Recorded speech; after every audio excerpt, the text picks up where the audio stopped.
Bonjour à tous, bienvenue dans Décoloniser, le podcast consacré à l'actualité antiraciste.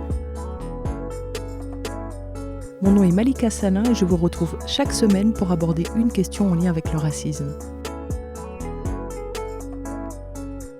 Décoloniser est un espace où parler de lutte, de résistance et où essayer de comprendre comment fonctionne le racisme pour mieux le combattre.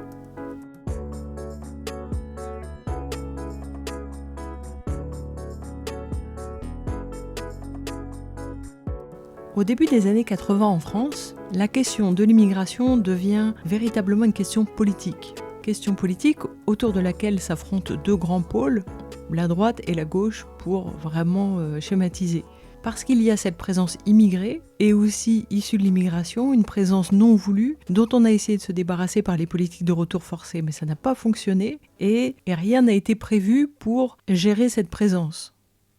Donc à ce moment-là, la question de la nationalité va se politiser, puisque le pays se retrouve avec des tas de jeunes non blancs qui naissent français sur le territoire métropolitain, avec des droits de français, mais ça n'est jamais arrivé, ça n'avait pas été prévu non plus. Et dans l'esprit du pouvoir blanc, c'est même comme s'il y avait eu une faille dans le système, une brèche dans le droit. Donc cette question de la nationalité, elle va devenir le débat sur l'immigration, un débat très polarisé entre la droite et la gauche, voilà, pour ou contre. En 1984, le député Alain Griaudret prône l'instauration d'un strict jus sanguinis accompagné d'une procédure de naturalisation qui permettrait de mieux sélectionner l'origine des nouveaux Français. Avec une proposition comme celle-là, on vise particulièrement les Algériens dont les enfants sont nés pleinement français dès leur naissance parce qu'ils sont nés en France d'un parent né français. Si on veut le situer, Griaudret, c'est évidemment un homme de droite, mais c'est aussi un des fondateurs de l'hebdomadaire Minute, l'hebdomadaire d'extrême droite. C'est aussi quelqu'un qui a été au Club de l'Horloge avec Henri de Lesquen. Et Alain Griaudret, il a participé à fonder l'UDF, Le Figaro Magazine aussi. C'était un militant pour l'Algérie française. Et lui, il considère que l'islam fait que les Maghrébins ne peuvent pas s'assimiler à la société française, contrairement aux Italiens ou aux Espagnols. La même année, 1984, toujours, Bernard Stasi, que l'on connaît puisque plus tard il a dirigé la commission Stasi de triste mémoire, Bernard Stasi sort un livre qui, à l'inverse, prône le métissage. L'économie française a besoin des immigrés, le mélange des cultures, des religions, l'universalisme. Tout l'inverse de la position de Griaudret, c'est de l'immigrophilie, une pure posture politique dans une configuration comme celle-là très polarisée, pour ou contre. En devenant une question politique, l'immigration, elle devient surtout une thématique du champ politique blanc sur laquelle s'écharpent les partis politiques. Et à cette époque, les mots-clés sont intégration, immigration, seuil de tolérance. On sait que ça va évoluer au fil des décennies. L'entourloupe, elle est vraiment du côté des discours. C'est pourquoi on doit toujours prendre l'habitude de regarder les actes, sinon on ne comprend pas ce qui se passe. Et pour les actes, on peut dire que la droite a voté la loi Bonnet en 1980, l'une des plus dures pour les étrangers et qui a mis en place la rétention administrative. Les socialistes, quand ils arrivent en 1983, ils suppriment la loi Bonnet. Quelques points pourraient montrer qu'ils sont favorables aux étrangers, mais les mineurs peuvent toujours être reconduits à la frontière. Et les étrangers en attente de déportation peuvent être détenus dans l'attente de leur expulsion. Alors certes, la période est limitée à 7 jours, elle est entourée de quelques garanties, mais le principe, lui, demeure. Et ça, vraiment, c'est un principe qui est valable, tout ce qui touche aux droits des étrangers, mais aussi aux questions de justice et de racisme. La nuance entre les deux pôles, droite et gauche, dans les actes, elle n'est pas si nette, elle n'est pas aussi nette que dans les discours. Et ce qu'ils font, eux, c'est qu'ils construisent ce contraste entre gauche et droite sur des questions annexes. Des questions de culture, de tolérance, de xénophobie, d'art, d'esthétique, de cinéma. Dans les années 80, on voit de belles arabes, de belles noires, dans la mode, dans la littérature, le cinéma, la télévision, ou bien, mais nous, ça nous est égal, que nos adversaires aiment la musique orientale ou valorisent l'histoire des immigrés, s'ils détiennent des étrangers en attente d'expulsion. Ça en fait politiquement nos ennemis. Pourquoi cette pratique en particulier ? Parce que cette pratique, c'est un héritage de l'internement administratif. Et nous, quand on entend internement administratif, il y a une alarme qui sonne. Danger, racisme.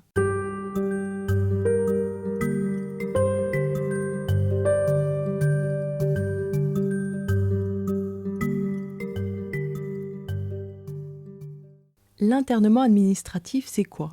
C'est une mesure de privation de liberté. Comme la garde à vue, comme la détention provisoire, simplement l'internement administratif, il ne fait pas suite à une décision de justice. C'est une décision qui a été prise par un représentant de l'exécutif. C'est une mesure préventive de police. L'internement administratif, il peut être décidé par le ministre de l'Intérieur ou bien il peut être décidé par le préfet. En tout cas, selon les cas, il peut être purgé par une assignation à résidence ou bien par un placement forcé, par exemple dans un camp d'hébergement. Après, l'internement administratif, il peut avoir une durée variable. Ça peut aller de quelques jours à beaucoup d'années. Par exemple, il y a des harkis qui en France ont passé plus de 20 ans dans des camps. Et le problème de l'internement, c'est que quand on est soumis à l'internement administratif, on a très peu de moyens de s'en protéger individuellement. Parce que les textes ont prévu, pour le justifier, des circonstances exceptionnelles qui s'interprètent très largement. De toute manière, le flou en droit, c'est toujours quelque chose qui annonce une zone de l'arbitraire. Et on pourrait aller jusqu'à dire que tout à l'origine de l'internement administratif, il y a le plus important internement qui ait pu exister, à savoir les camps de concentration d'hommes et de femmes mis en esclavage dans l'univers concentrationnaire des Amériques. Ils n'étaient pas enfermés et torturés parce qu'il y avait eu une décision de justice et une sanction. Alors des camps, au long de l'histoire, il en a existé de plusieurs types. Si on prend les plus récents, donc au XXe siècle et au XXIe, il y a eu les camps d'extermination. Par exemple, tout ce qui est arrivé au peuple Herero en Afrique australe quand en 1904, les forces coloniales allemandes ont détenu les Herero dans des camps de concentration et quand 70 000 d'entre eux sont morts, soit de malnutrition, soit de mauvais traitements, soit d'exécutions sommaires, soit des expériences anthropologiques, médicales, scientifiques qui étaient menées sur eux. Donc le camp d'extermination conduit à la mort et on l'utilise dans le cadre d'un génocide. Ensuite, il y a le camp de concentration. C'est un lieu fermé, de grande taille, qui est créé pour détenir une population qui est considérée comme une population ennemie. On va lui imposer des conditions de vie très difficiles. Le droit de la guerre autorise à interner les civils ennemis. Simplement, il va y avoir une espèce de glissement qui fait que les gens internés dans des camps, dans l'histoire, ont pu être des opposants politiques, des résidents d'un pays ennemi, des groupes ethniques, des groupes religieux spécifiques, des civils aussi d'une zone critique de combat.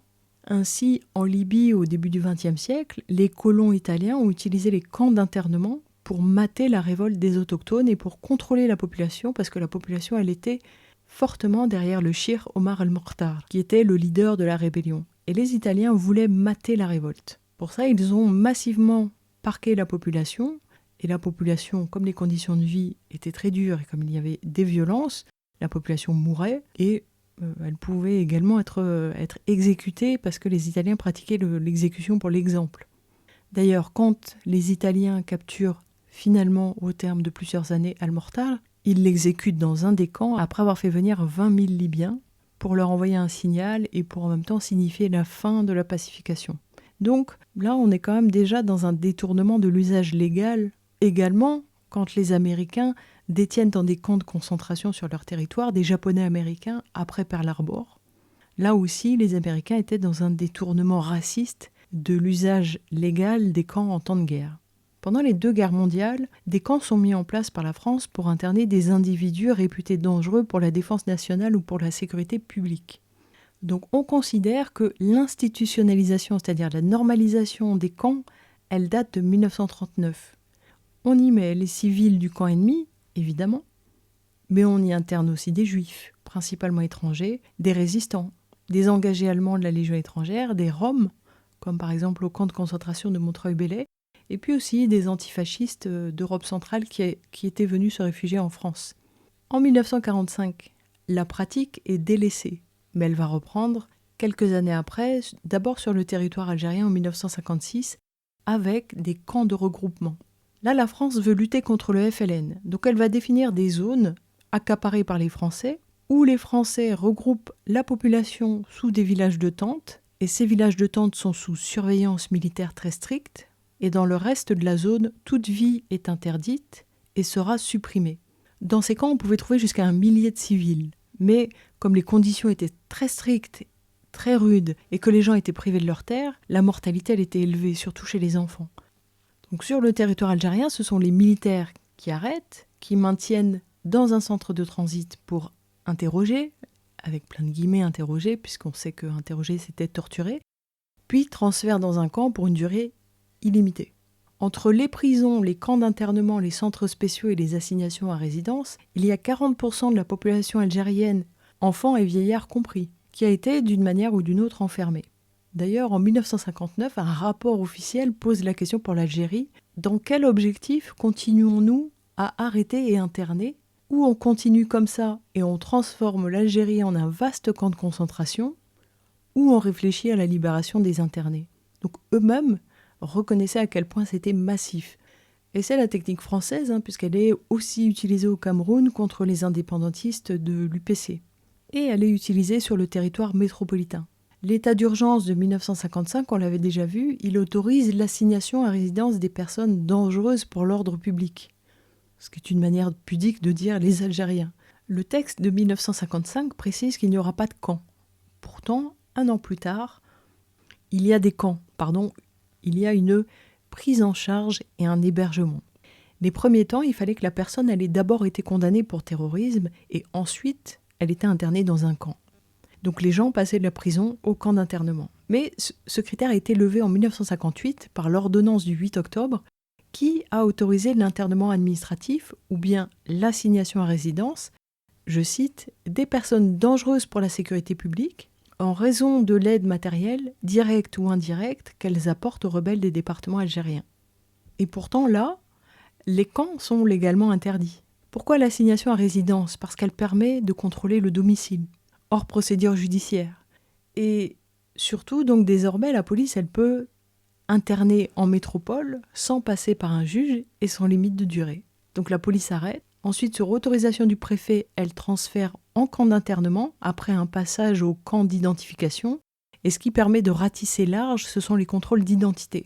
Donc on retrouve une logique qui nous est familière, c'est la logique de l'état d'urgence. L'idée que puisque la justice impose une procédure trop contraignante et qu'il y a tous ces suspects-là qui pourraient passer entre les gouttes, on va privilégier les pouvoirs de police sur ceux de la justice. Une chose est sûre, quand on fait ça, on n'est pas à un état de droit. Côté territoire algérien, où ici, les conditions de vie sont extrêmement difficiles. Et les personnes qui sont internées, toute leur vie, elle est sous autorité des responsables du camp. Et la torture, évidemment, est courante, particulièrement sur le territoire algérien. Ici, les personnes qui ont été internées en France, ça a concerné 14 000 personnes. Alors en France, les gens passaient donc par un centre d'identification à Vincennes, et ensuite il y avait des centres de triage, et les Algériens étaient orientés vers ces centres d'assignation à résidence surveillés. Ces centres ont été installés courant 1959 sur des sites militaires. Il y en a eu donc à Larzac, dans l'Aveyron, à Vadenay dans la Marne, à Tolles dans l'Ain et à Saint-Maurice-l'Ardoise dans le Gard. Et comme l'État avait peur que le FLN intervienne à proximité de ces camps, il y avait des barrages de CRS sur 30 km autour. Ces camps étaient gérés par le ministère de l'Intérieur. Le Larzac, il était généraliste. Et c'est là que le niveau d'endoctrinement des assignés était déterminé. Ensuite, le camp de Tolles était réservé aux jeunes de moins de 25 ans. Vadenay accueillait les cadres. Saint-Maurice-l'Ardoise, les nationalistes non-frontistes. Et au total, il y avait 3500 places. Après être passé à Larzac, on pouvait être étiqueté soit fanatique, soit dur, soit mou, soit irrécupérable. Imaginez vivre dans le camp des irrécupérables. Donc dans ces camps, évidemment, il y avait la discipline militaire, des cours de français, de la propagande pro-française. Comme il y avait différents profils de clients de la police, l'administration en profitait aussi pour tester des techniques. Techniques de guerre psychologique intense, censure du courrier et de la presse, fouilles systématiques. S'ajoutent à ça les intimidations et les interventions de nuit, les tentatives de retourner les internés, de briser la cohésion interne, identifier et isoler les leaders potentiels. Ce qu'il faisait aussi, c'est qu'il défaisait les groupes, les reformait Et une fois identifiés les leaders, il les déplaçait, et particulièrement en période de Ramadan, pour les casser psychologiquement. Et ceux qui avaient une charge de famille, il les menaçait de couper les allocations. Et malgré tout ça, ils vont échouer parce que la stratégie du FLN pour contrer ce qu'on pourrait appeler une déradicalisation avant l'heure, c'était si efficace que la France a perdu sur ces populations internées. Parce que les fanatiques, les durs, les irrécupérables, ils ont réussi à s'y organiser, à cadrer aussi les mous pour que les mous ne fassent rien qui aille contre leur intérêt. Et donc, ils résistaient de toutes les manières possibles. Par exemple en boycottant le français, ou bien en faisant une grève de la faim. Ils célébraient le 8 mai en souvenir du soulèvement du Constantinois et refusaient de porter la capote militaire quand bien même il faisait extrêmement froid. Et je vous invite vraiment à lire l'article de Marc Bernardo qui est en lien parce qu'il restitue un peu de la vie de ces internés qui ne manquaient pas d'honneur. On les reconnaît à les lire. Avec les accords d'Évian, tous ces gens sont libérés et très peu de temps après, on va retrouver dans ce même lieu, après qu'il a été un petit peu rénové, les harkis qu'on a évoqués tout à l'heure. Harkis qui débarquent en tout, à plusieurs milliers, ça représente autour de 80 000 personnes concentrées dans le sud de la France. Pour prendre la mesure de ce que la France leur a fait, on a besoin de revenir un petit peu en arrière.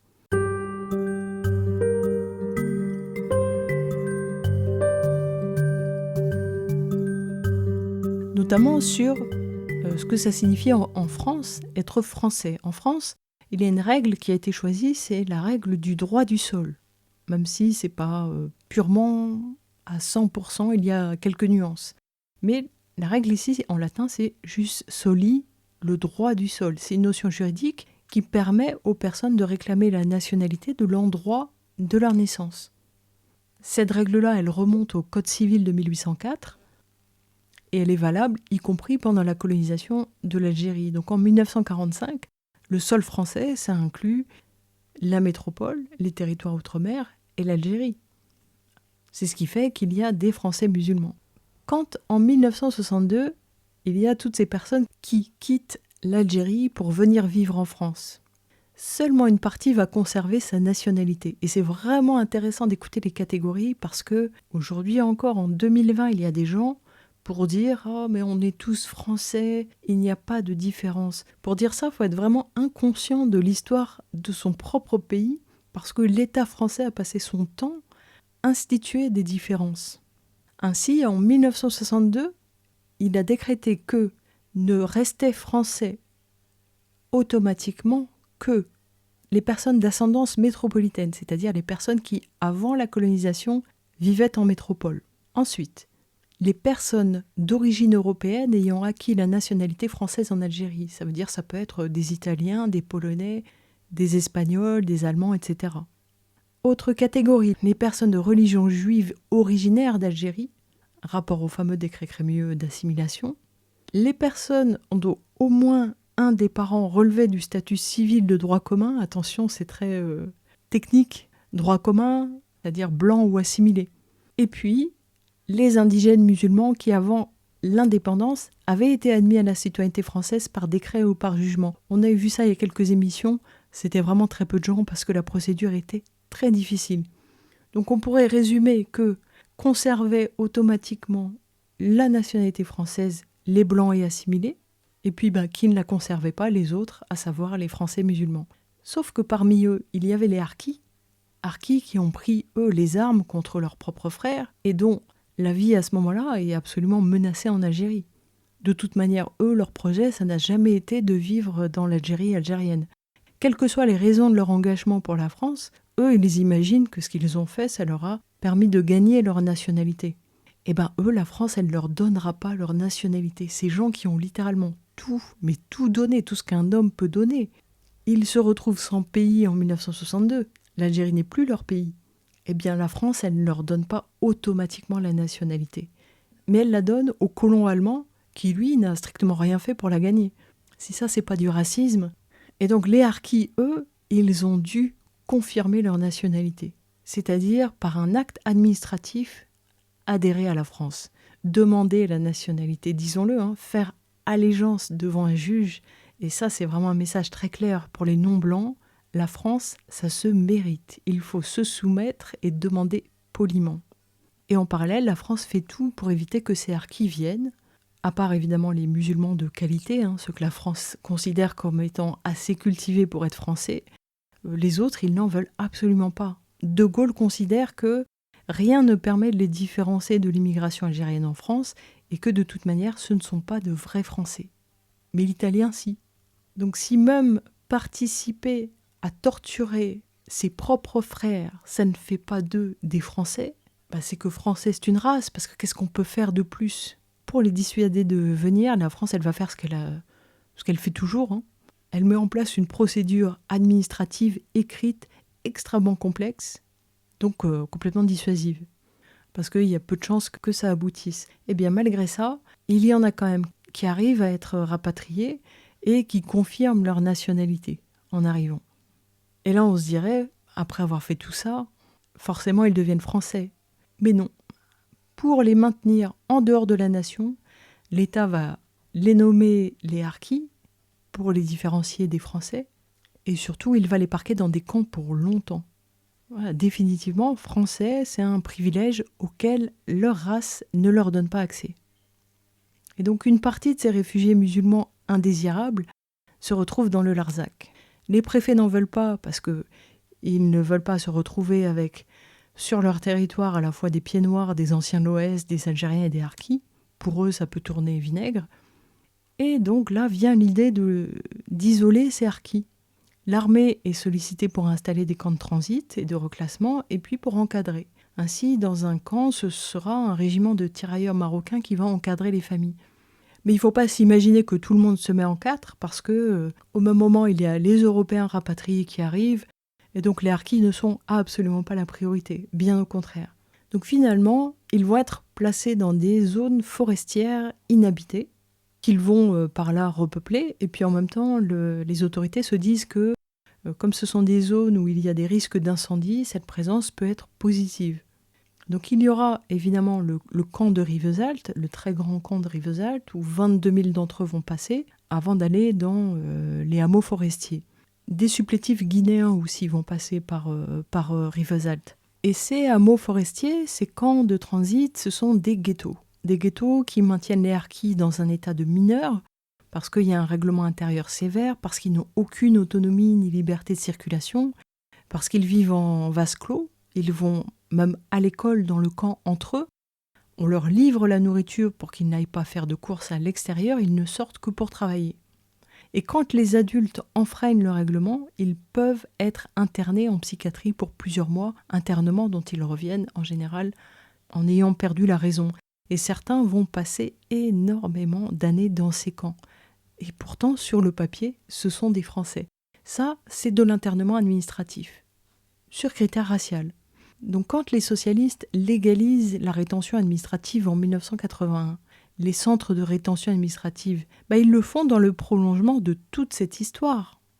Ils institutionnalisent des lieux de privation de liberté qui sont contrôlés par la police et qui ne dépendent pas de l'administration pénitentiaire. C'est pas le pénitentiaire qui surveille dans ces lieux, c'est la police. Et un étranger, quand il y est enfermé, c'est sur décision du préfet. Vous savez que dans un deuxième temps, que l'administration de la justice va être sollicitée. Donc ce ne sont pas des prisons. Pourtant, dedans, ce qu'on retrouve, c'est absolument une logique carcérale. Les gens sont surveillés au mépris de leurs droits. Et puis, la France, elle, bien qu'elle ait été condamnée à plusieurs reprises par la Cour européenne des droits de l'homme, par exemple pour la rétention d'enfants, elle continue de le faire. Les chiffres sont absolument spectaculaires. 50 000 personnes par an passent par les centres de rétention, dont la moitié outre-mer. Rien que les chiffres à Mayotte sont hallucinants, sachant qu'une grande partie de ces internés sont des mineurs. La rétention administrative, hier comme aujourd'hui, c'est l'assignation à résidence, qui peut aller de 45 jours à plusieurs mois, et c'est l'enfermement en centre de rétention. Et les associations, elles disaient que l'année dernière, il y a eu un usage quasi systématique de la rétention, alors que 40% des personnes qui sont retenues sont finalement libérées sur décision de justice. Donc c'est bien que leur place n'est absolument pas en rétention et que l'exécutif utilise la rétention de manière abusive. Il ratisse large par les contrôles d'identité et puis il enferme, sachant qu'il y a un nombre important de personnes qui ne supportent pas les conditions d'enfermement parce que ce sont des conditions très dégradées, très difficiles, que c'est pas fait pour vivre ces lieux. Certains ont évoqué aussi de la torture psychologique. L'isolement est pratiqué et donc certains s'enlèvent la vie, d'autres perdent leur travail, leur logement, ont la santé qui se dégrade et puis après, on sait, c'est un enchaînement de problèmes. La durée moyenne aujourd'hui, c'est 3 mois. Et ces centres n'ont absolument aucun lieu d'être. Ils devraient être fermés. C'est indigne d'un pays de droit et c'est une survivance de pratiques infamantes. L'autre survivance de ces pratiques d'internement, ce sont évidemment les assignations à résidence, des mesures d'exception qui, notamment, ont visé, ciblé 750 personnes après les attentats de 2015, personnes qui parfois ont pu être assignées à résidence pendant plusieurs années. Et c'est toujours le même principe, une mesure préventive, non judiciaire, à durée indéterminée, justifiée par des risques exceptionnels. Comme il y a eu plusieurs prolongements de l'état d'urgence, ça a permis de prolonger ces mesures de privation de liberté qui sont complètement injustes. Et qui les a mises en place ? Les socialistes. Et quel motif permettait de soumettre une personne à une assignation à résidence ? Un motif racial, puisque en réalité c'était l'origine, la pratique religieuse, qui était mentionnée dans les notes blanches, avec des informations qui, bien sûr, ne pouvaient pas être vérifiées. 3 exemples pour témoigner de ce qu'ont été ces assignations à résidence. Mohamed Al-Ashram, un Palestinien qui a été assigné à résidence plus de 4 ans, et qui a entamé d'ailleurs une grève de la faim fin 2019, lui, à l'origine, est de Strasbourg, et il protestait contre le fait d'être assigné au milieu de la Creuse dans un hôtel, et il devait pointer une fois par jour à la gendarmerie. Il n'avait pas le droit de quitter son hôtel de 21h à 7h, et surtout il ne pouvait pas sortir du petit village. Donc il était complètement privé de sa vie, alors que le type n'a été condamné à rien. Deuxième exemple, Kamel Daoudi, qui est le plus ancien assigné à résidence de France, lui a purgé une peine de prison. La France ne l'expulse pas en Algérie alors qu'elle avait prévu de le faire parce que la Cour européenne des droits de l'homme a empêché que l'expulsion soit appliquée. Donc il reste ici, il n'est pas expulsé, et la France l'assigne à résidence depuis 12 ans. Elle lui a même enlevé la nationalité française, puisque donc la nationalité française, pour un non-blanc, ça doit se mériter apparemment. Et donc lui, chaque jour depuis 12 ans, il doit pointer et il est soumis à un couvre-feu. Ce qui évidemment l'empêche de vivre et d'avoir une vie familiale qui est un droit reconnu par plusieurs textes ratifiés par la France. Et troisième exemple, Halim Abdelmalek, qui lui a fait condamner la France en 2019. Il avait été, en 2015, le premier assigné sur la base des notes blanches. Les notes blanches disaient qu'il avait été surpris en train de prendre des photos près du domicile d'un membre de l'équipe de Charlie Hebdo, et disait aussi qu'il fréquentait une mosquée réputée abriter des islamistes radicaux. Quand ces éléments ont été portés devant une juridiction administrative, le ministère de l'Intérieur a été incapable de fournir des éléments de preuve. Donc pour les 65 jours d'assignation à résidence, il a reçu en indemnisation de l'État 3 000 €, sachant que ces 3 000 € sont loin de couvrir ce qu'il a perdu en ne pouvant pas faire fonctionner son entreprise. Entre-temps, avant que ça passe en justice, il était quand même allé dire son amour de la France dans une tribune qui avait été publiée par Le Monde. Il essayait de passer de l'étiquette fanatique à l'étiquette mou. Et là, on n'évoque même pas les centres de déradicalisation dont l'héritage est quand même assez évident. Donc, qu'est-ce qu'il faut retenir de tout ça ? Peut-être déjà qu'un ennemi qui s'assume est plus respectable que celui qui se fait passer pour un allié. Et en ça, les socialistes sont quand même de la pire engeance. Leurs trahisons, historiquement, sont les plus graves. Ensuite, quand on connaît le traitement des harkis par la France, il faudrait vraiment être fou pour croire au discours méritocratique français, croire que si on se donne du mal, la France nous traitera comme des Français. Elle ne nous traitera comme des Français que par intérêt. Ainsi, Rachida Dati, chouchou du très colonialiste Griotret, qui voyait en elle le génie assimilationniste de la France, qu'est-ce qu'il a aimé en Rachida Dati ? Il a aimé les mesures qu'elle a mises en place, des mesures qui étaient très répressives et qui ont fait reculer la condition des indigènes. On peut retenir aussi que l'histoire, elle se fait maintenant, quand en notre présence, croupissent dans des centres de rétention et ici et là, des gens condamnés à rien et qui pourtant sont assignés à résidence. Mais une chose est sûre, s'appeler État de droit, ça se mérite, et la France, elle ne mérite pas.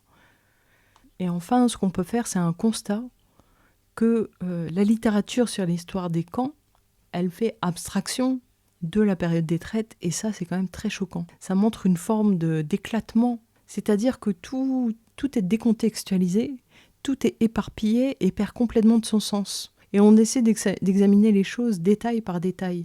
Parce que tout ça, les centres de rétention, les assignations à résidence, l'internement, la privation de droits de nationaux, tout ça, ce sont des techniques industrielles d'oppression qui s'inscrivent dans une histoire raciste, une histoire de plusieurs siècles.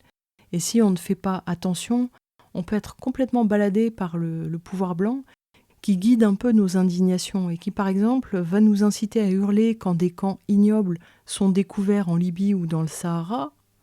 Mais c'est à se demander qu'est-ce qu'il nous reproche. Est-ce qu'il nous reproche de trop bien le copier ?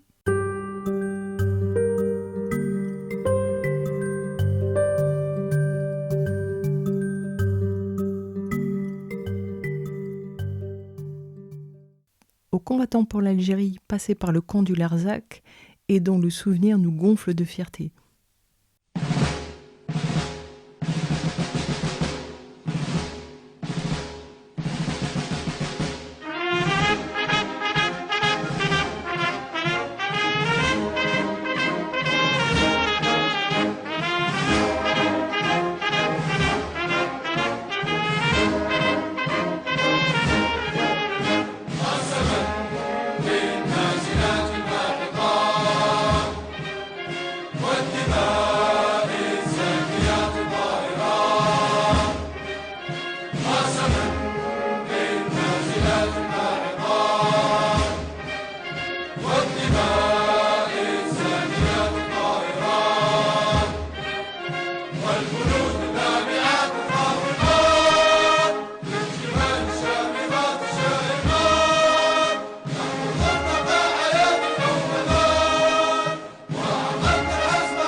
J'espère que vous avez passé un moment constructif.